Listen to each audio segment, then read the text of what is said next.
ಮಧ್ಯಾಹ್ನ 7 ಆಯಿತು. Good afternoon. ಹೇಗಿದ್ದೀರಾ ಎಲ್ಲರೂ? ನಾವು ಚೆನ್ನಾಗಿದ್ದೀವಿ. ನಾವು ಇವಾಗ ತಲೆ ಸ್ನಾನ ಆಯಿತು.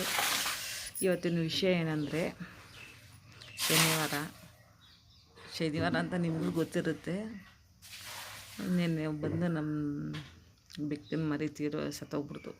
ಅದಕ್ಕೆ ಮನಸ್ಸೇ ಬೇಜಾರಾಗಿ ನಾವು ಏನೂ ಮಾಡಲೇ ಇಲ್ಲ. ನಾನು ಮಗಳು ಅದು ಏನೂ ಮಾಡಿ ತಿಂದಿಲ್ಲ ಅಂತ ಏನೂ ಇಲ್ಲ, ಊಟ ಎಲ್ಲ ಮಾಡಿರ್ತೀವಿ. ಆದ್ರೂ ಒಂದು ಪ್ರಾಣಿ ಆಗಲಿ ಯಾವುದನ್ನೇ ಆಗಲಿ ನಾವು ಅತಿಯಾಗಿ ಪ್ರೀತಿ ಮಾಡಿ ಅದು ನಮ್ಮ ಕಣ್ಣು ಮುಂದೆನೇ ಸತ್ತೋಗ್ಬಿಡ್ತು ಅಂದರೆ ಭಾಳ ಬೇಜಾರಾಗುತ್ತೆ ಅಲ್ವಾ ಸ್ನೇಹಿತರೆ?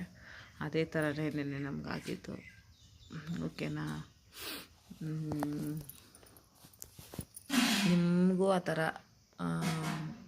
ಈ ಥರ ಮನೆಯಲ್ಲಿ ಸಾಕಿರೋ ಪ್ರಾಣಿಗಳು ತೀರೋಗ್ಬಿಟ್ಟು ಮನ್ಸಿಗೆ ಬೇಜಾರಾಗಿದ್ದು ಏನಾದರೂ ಆ ಥರ ಇದ್ದಿದ್ದರೆ ದಯವಿಟ್ಟು ಕಮೆಂಟ್ ಮುಖಾಂತರ ತಿಳಿಸಿ. ಓಕೆನಾ? ಇಷ್ಟವಾದರೆ ಲೈಕ್ ಮಾಡಿ, ಶೇರ್ ಮಾಡಿ, ಕಮೆಂಟ್ ಮಾಡಿ.